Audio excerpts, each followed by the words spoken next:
a mysterious underground gorge, home to a hybrid creature born of both plant and human origins. Two agents accidentally awaken it and are thrown into a life or death escape. At night, the mutated beings become feral, alongside countless grotesque monsters lurking within the gorge. Can they uncover the truth and escape this place? Welcome to the latest sci-fi thriller of 2025. The Gorge. Without further delay, let's dive right in. A woman, a sniper, lies in ambush, waiting for the plane to land. As a man steps out of the aircraft, she fires. Then, she picks up the spent shell casing, contemplating her next move. Elsewhere, a man jolts awake from a nightmare and drives into the night. He spends the early morning hours by the shore, his sorrowful gaze following a happy couple walking their dog. Later, he receives a letter from an anonymous sender and sets off for a Marine Corps base. Upon entering federal territory, he steps into the office of a woman, who introduces herself as Agent Bartholomew. We learn that Levi comes from a military family and is himself an elite sniper with 113 confirmed kills of highly difficult targets. After being discharged, he took on private contracts but is currently not bound by any obligations. Though willing to cooperate with the Marine Corps at any time, he refuses all contracts due to a military psychologist deeming him unfit for service. Levi is solitary, with no girlfriend and no relatives concerned for him. He neither uses nor experiments with stimulants as they would affect his precision. He could have appealed the psychologist's decision, but he saw no point in doing so, just as he found little meaning in many things in life.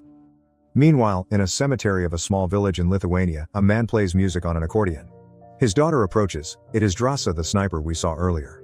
Today is the anniversary of her mother's passing, and she and her father always make an effort to meet at her grave. The father has heard that Drasa accepted a contract to assassinate a Belarusian tycoon. She admits that it is a difficult mission because the man has 4 children, but her father reminds her that he was a trafficker of phosphorus bombs and landmines. There is no telling how many children have lost their health or even their lives because of him. Drasa hands her father a bullet casing, and he carefully places it in his wallet alongside others, believing that his daughter is doing the right thing. He asks Drasa to stay with him for a few weeks, but she has orders to be in Moscow by tomorrow. The father dislikes this, as his daughter is Lithuanian and not obligated to follow those orders. Terminally ill and unwilling to endure a painful death, he has decided to end his life on Valentine's Day.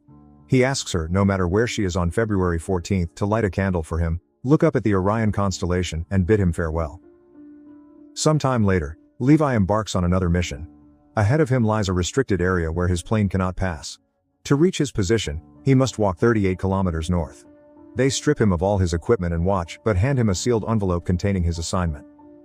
Levi parachuted into the forest and traversed the mountains to reach the rendezvous point, where he was greeted by a soldier who would hand over the position to him. Jasper was delighted to meet Levi, having spent an entire year alone in this place. Levi admitted that he had no knowledge of the mission, not even knowing which country he was in. Jasper couldn't reassure him either, as he was in the same situation. Before long, the soldier led him to a watchtower, which would be Levi's home for the next year. It was fully self-sufficient, equipped with solar panels, a generator, and a rainwater collection system. The surrounding area has a lot of game animals and even a small garden on the other side of the gorge. On the other side of the gorge stood an identical outpost belonging to the Eastern Bloc. Levi couldn't cross over even if he wanted to, as the canyon slopes were rigged with mines and various traps, ensuring that each side simply carried out their respective duties. The work was simple and suited for a skilled technician. Each day he patrolled the western border and inspected fortified defense points. Contact with the outside world occurred every 30 days.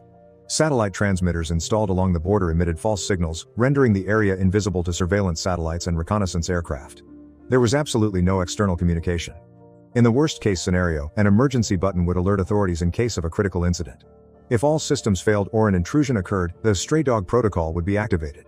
Jasper didn't know what it truly entailed, but if Levi ever heard the alarm, his best option was to run as far away as possible. Jasper believed all of this was connected to the Cold War, which had been ongoing for the past 75 years. No one had ever truly uncovered what lay within the gorge. The primary mission wasn't to guard the gorge but to ensure that nothing inside escaped. A year before taking up his post, Jasper had thought his predecessor had gone insane, but then he saw firsthand what the guards called the Hollow Men.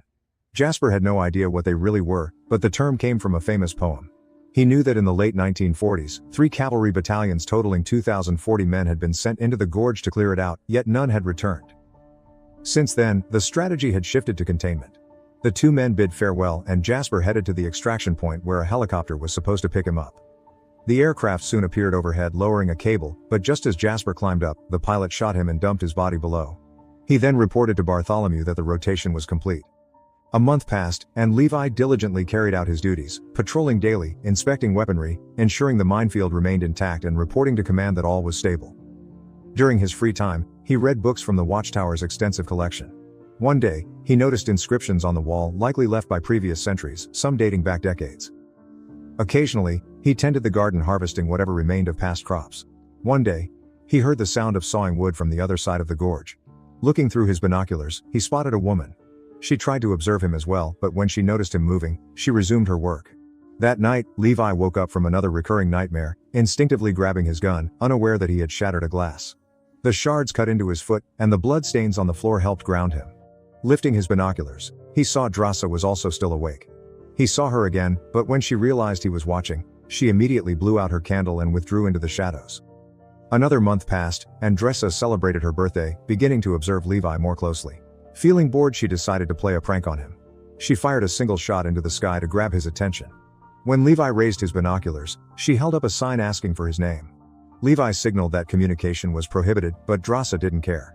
She wrote her name and declared that since it was her birthday, she would do whatever she pleased.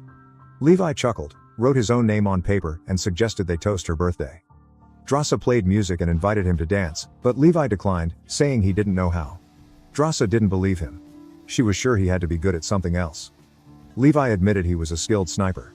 Drasa wanted proof. Levi placed his water bottle on the railing, preparing to shoot it, but Drasa was quicker and shot it down first. In response, Levi shattered her bottle of wine with a single bullet. Drasa then placed another bottle on her head, signaling him to take another shot. But suddenly, she lost her balance momentarily, startled, and dropped the bottle. She gestured for him to look down. Levi focused his eyes in the darkness and quickly spotted movement, a strange creature resembling a living tree. He fired just as one of them stepped on a mine and exploded, yet the others continued climbing up the walls. Drasa joined the fight, helping Levi shoot down the monsters. They worked together, eliminating several of them until silence returned. But just as Drasa stepped back from the ledge, skeletal hands with branch-like fingers grasped the railing and a wooden beast climbed up. It kept advancing toward her, completely unfazed by her bullets. Levi immediately provided cover with a precise shot. At that moment, he realized that the Hollow Men were also attacking the other side of the gorge. He fired to assist Dresa, helping her push them back. Mines along the cliffside detonated, throwing Dresa to the side, but Levi shielded her with suppressive fire from a machine gun, just as she had done for him moments before. Finally, the assault ended. The two sat in the darkness for a long time, trying to calm themselves. Drasa then discovered a wound she hadn't noticed during the battle, declaring that this was the best birthday she had ever had. The next morning, Levi inspected his side of the border, sealing gaps in the defenses caused by the previous night's attack and planting additional mines. Suddenly, a drone emerged from within the gorge, causing Levi's automated turret to immediately respond. He tensed up, watching closely, but the drone quickly flew away and the gunfire ceased. Another month passed. Levi carried out his routine tasks during the day while Drasa played the piano. One day, she noticed a Christmas tree illuminated from the other side of the gorge, accompanied by a holiday greeting meant for her. They built snowmen together and named them after each other as if they were gradually growing closer. They even started playing chess, calling out their moves across the gorge. One evening, the two engaged in a full-fledged musical battle, using anything they could as makeshift percussion instruments. As February arrived, Levi woke up from another nightmare and stepped onto his balcony where the wind howled through the night. He realized Drasa was also awake. The next morning he wrote her a note but received no reply because it was February 14th. She played a song and cried, mourning her father. When Levi noticed, he asked what had happened. Drasa confided that this was a difficult day for her and she found herself wishing he could be there with her. Levi lay awake that night, reflecting on her words. Later, he read an inscription on the wall about the courage of those who had gone before him and immediately set to work crafting a complex device. The next morning, Drasa saw Levi launch a grenade across the gorge, tied to a rope that created a makeshift cable line for crossing. She ran into the forest, found the still smoldering device, extinguished it and secured the rope to a tree. Then, she discovered a note inviting her to dinner. Levi adjusted himself, picked a bouquet of wildflowers and flung himself from his side of the gorge, sliding swiftly along the rope. But as he neared Drasa's side, he slowed down and had to pull himself across by hand. It wasn't easy. Drasa invited him to eat rabbit meat pies, and he gave her the bouquet. Levi couldn't hide his admiration. Up close, she was even more beautiful. She suggested he go to the sauna first since he was drenched in sweat from crossing the gorge. Levi laughed, admitting that he had miscalculated the tension of the rope. Drasa promised to bring him some old clothes left by previous occupants but playfully hung them a bit far from the sauna, forcing him to run around in nothing before getting dressed. Afterward, they had lunch together and discussed where they might be in the world. Both had been drugged before arriving, so they had no idea of their exact location. Levi was only sure of one thing: they were in the northern hemisphere. He admitted he was a sniper, and Dresa immediately recognized who he was. His shot in Yemen was the pinnacle of sniping skill. Levi steered the conversation back to their location, but Dressa mentioned that her father once advised her not to seek the whole truth. Levi shared stories of his childhood where his father taught him how to shoot. That night, they played music and Dressa finally convinced Levi to dance with her. She realized he had lied about not knowing how to dance. He was in fact very skilled. As they grew closer, they eagerly shared more about their lives. Levi confessed that he had written a poem just for her but refused to read it. The next morning, Levi bid farewell to Dressa, complimenting her on the delicious pies before heading back to the other side of the gorge.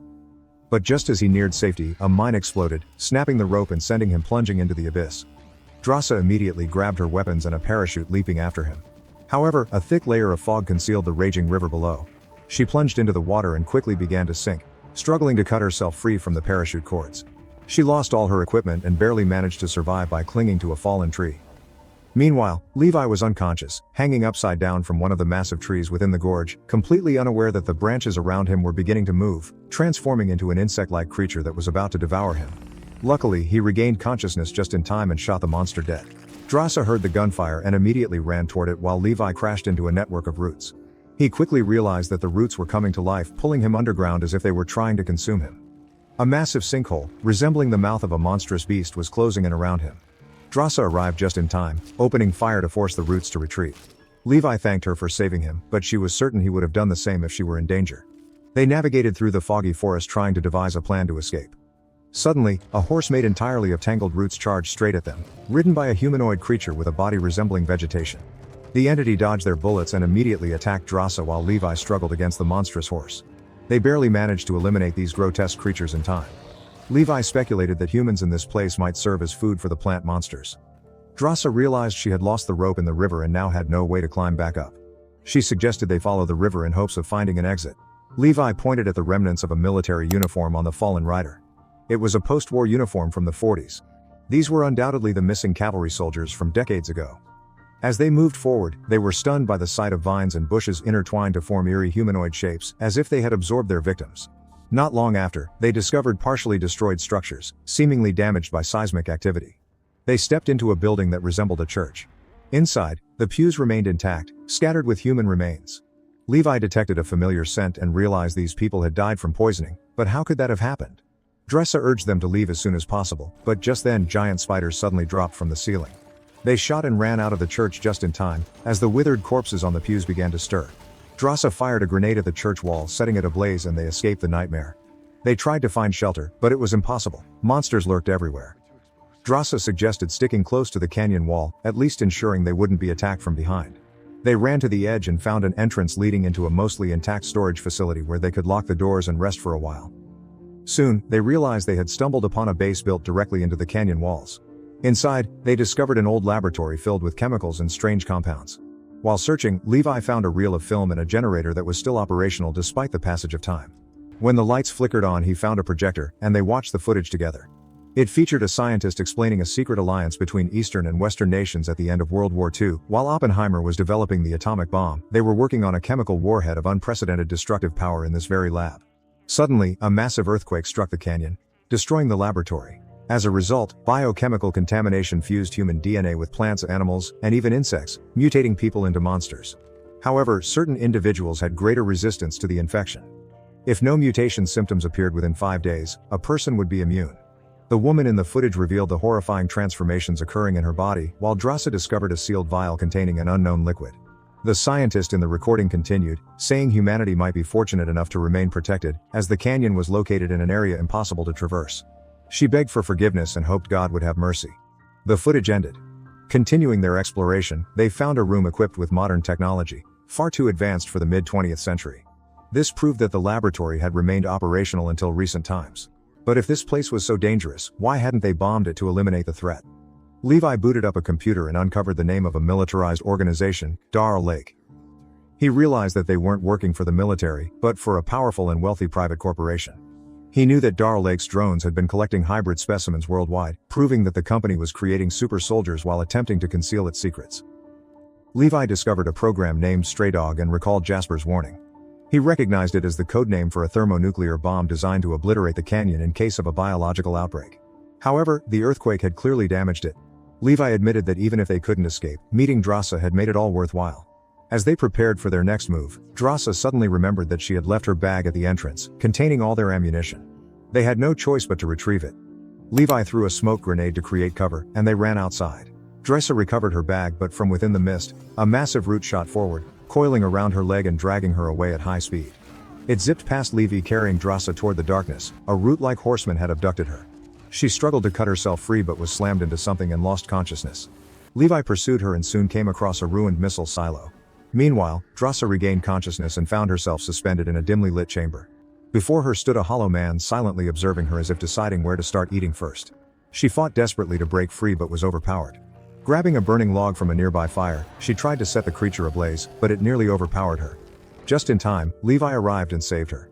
Examining the hollow man's remains, Levi realized that it was the corpse of one of his predecessors, the very officer who had first named these creatures. They pressed forward and soon discovered rusted missiles along with a horde of grotesque mutants.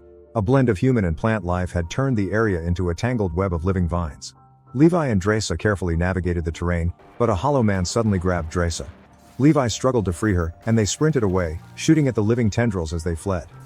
Drasa lobbed a grenade, setting the grotesque half-human, half-plant monstrosities ablaze and giving them a chance to escape. Before long, they found a still functional vehicle fitted with a powerful winch. They drove it to the base of the cliff, where Drasa covered them with gunfire against the hollow men while Levi used the winch to throw a cable up to the top. As the vehicle began pulling them up, the monsters refused to let go. Throughout the ascent, they had to climb and fight off the creatures, narrowly avoiding death multiple times. Just a few meters from the top, Levi lost his grip and nearly fell but managed to grab onto the vehicle frame, struggling to pull himself up.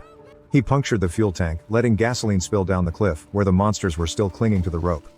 Levi ignited the fuel. The vehicle plummeted, dragging the hollow men into a fiery abyss while Levi and Drasa dangled mid-air. They cut themselves free and finally reached Drasa's tower. After catching their breath, they considered their next move. If they had been infected, their only choice was to return to the canyon, but first, they needed to wait 5 days to see if symptoms appeared. Levi confessed that he had been sent here because no one would miss him. But now, everything had changed. Drasa suggested they flee to France, but Levi insisted they needed to destroy the canyon first. He returned to his tower and contacted command, reporting that everything remained stable. However, Darl Lake's drones had detected activity from the Eastern Observer Station, prompting Bartholomew to order Levi's elimination. He had no idea she was monitoring him through a hidden surveillance system, and had already discovered his journey into the gorge. She ordered the preparation of an assault helicopter. The next morning, Levi and Drasa conducted their routine patrols. When a helicopter suddenly appeared, they fled into the forest but were quickly spotted by drones. They ran for cover, trying to escape the missile strike zone, but one of the drones opened fire, wounding Levi. Drasa managed to shoot down their mechanical pursuers and they barely escaped the kill zone. Meanwhile, Bartholomew noticed the Buddhist quote Levi had left on the tower wall and realized she had to leave immediately. But just as she prepared to flee, Levi and Drasa fired their weapons, triggering a chain of explosions that exposed the gorge's covert surveillance system. Then, the stray dog protocol activated. The helicopter took off but was caught in the ensuing blast.